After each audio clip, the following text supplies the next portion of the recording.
Hi guys, this is Christine, your relationship and mindset master doctor, and your leverage for change. So today I'm going to be speaking about the fearful avoidant.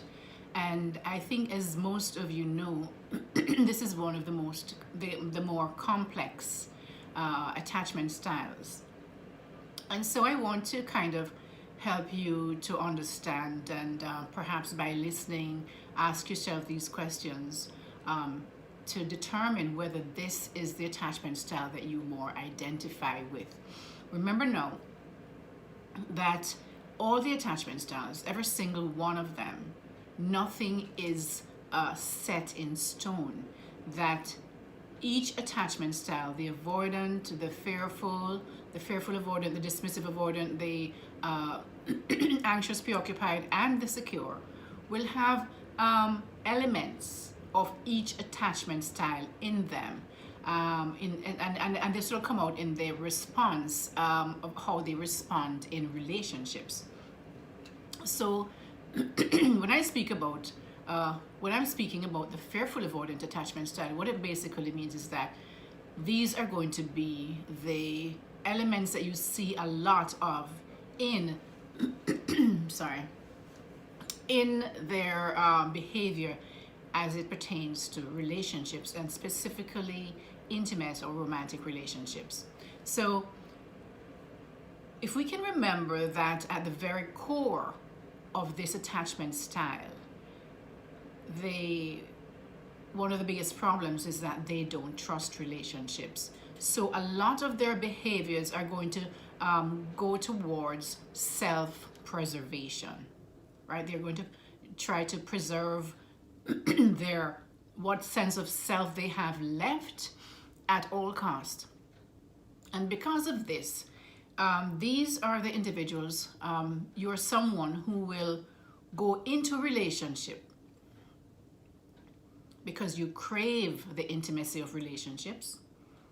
But as soon as that relationship gets really emotionally thick with emotions, because you've gotten much closer to this person, you're going to want to seek a way out because you fear that this person is going to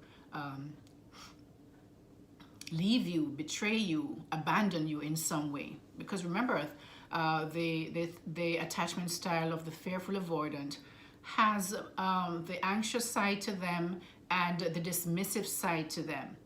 The problem is that a lot of times this attachment style, the fearful avoidant, has difficulty, because you know that the attachment style of these two opposite sides, anxious and dismissive, are usually, imagine that being in one person, right? So therefore, someone with the fearful avoidant attachment style is always kind of flip-flopping, as you may call it, from one side to the next, depending on the experiences they're currently in, or even the partners that they're currently with, and also individual challenges that they may face in relationship. So this partner is not only a bit confusing to their partner that they're with, but also to themselves, because they have never really kind of learned to integrate the emotional side of the anxious preoccupied with the logical side of the dismissive avoidant. And so what happens is that they seem to flip-flop, almost looking like they're like two different people. Showing up in a relationship at the beginning, they are very warm. They really are very warm people from the emotional side of the anxious preoccupied, and they crave relationships. So they're going in, they can be very warm and loving, and so their partner might get quite confused when they see them becoming really withdrawn and then not have the ability to really maintain a stable relationship, because these are the relationships you will also hear. They also have a tendency to cause this kind of on off kind of a thing, because of the fact that they go into relationships really wanting it, but in a way their self-conscious is always looking for self-preservation. They will always be looking for an out. So really, this person, they crave that intimacy, but they have a tendency to self abandon, right? So they abandon themselves at the expense of whoever it is, which is the anxious side, right? They're with, and so they, after a while, they feel that they have no sense of who they really are, because they've lost themselves into their partner. And so because of that, before they get really scared, and that is why they will just leave, right? Or they will just totally abandon the relationship, because they fear that losing themselves in a relationship. And so before they do that, they would rather leave the relationship, even when they're really in love with you. So it doesn't matter if they're in love with you or not.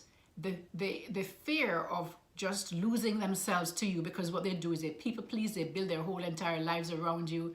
They do things at their expense, the expense of their happiness. They self-abandon, right? And so because of that, when they reach that stage where they realize, they no longer know who they are, they will actually leave the relationship because of that. So you will find individuals with this attachment style will be from one relationship to the next, to the next, to the next.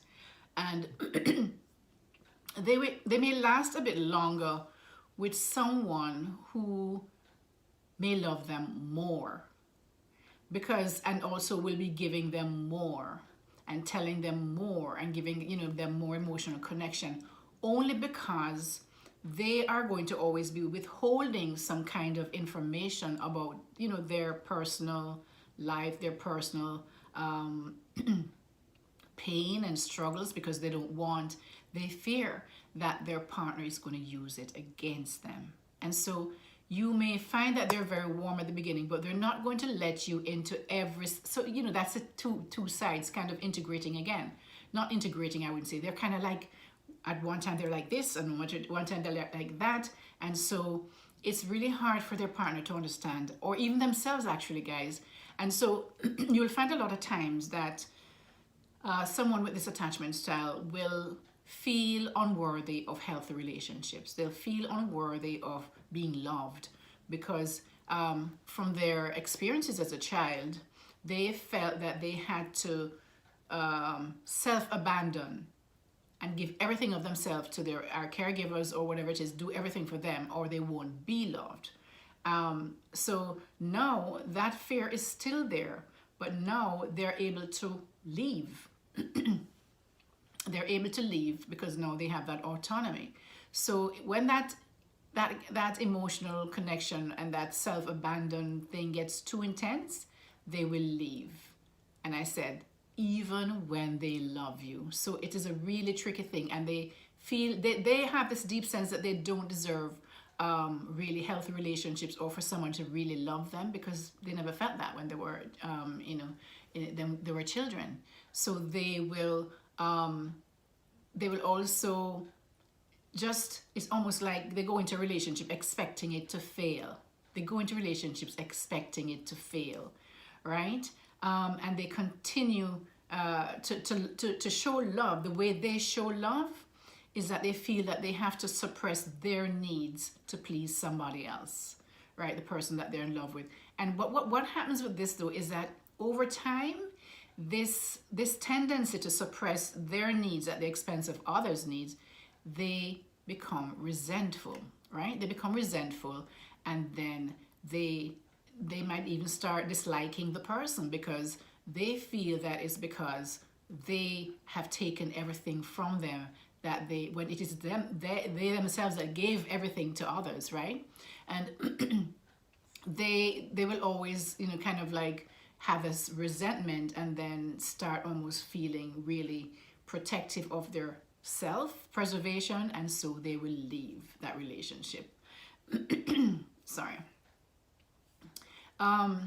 they fear rejection, you know, and will usually wait to be pursued. And usually the ones who will pursue them is probably the anxious, preoccupied, because they need that connection as well, right?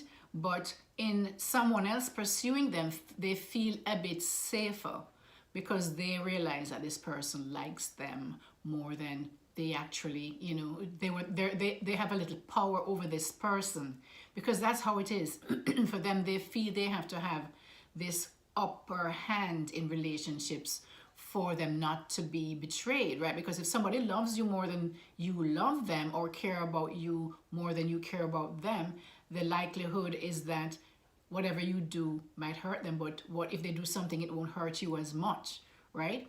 But but that also backfires in that the person with the fearful avoidant attachment style also, when they come to themselves and realize what they are doing and how they respond in relationships, they also come to almost hate themselves, in terms of, you know, I mean, they don't like themselves too much because they realize that at their core they hurt others. They're constant. They feel that in relationships they're always hurting people. You know, they're always leaving when something happens. They're always and so they also fear going into relationships because they believe they don't deserve to be in healthy relationships, because they just feel like they continuously hurt people, even though a lot of times it's not something that they do on purpose, but it's just that subconscious way of thinking and being that really kind of dictates this behavior. So for them to heal, they really have to come to terms with, once they start to notice this, then they can now start to work on themselves. Because I always say that the first step to healing is to become aware of what you're doing and how you're responding in relationships, right? And healing takes time, guys. It's not going to be a one-off thing. It's going to be a continuous process as you go and deal with every single thing, you know, every single area, the logic, trying to kind of combine, you know, trying to kind of maneuver between the logical and the emotional in a healthy way, instead of having them almost like they're two different silos between which you flip-flop, depending on what you're experiencing in your relationship, or depending on what you're thinking or expecting in your relationships, right?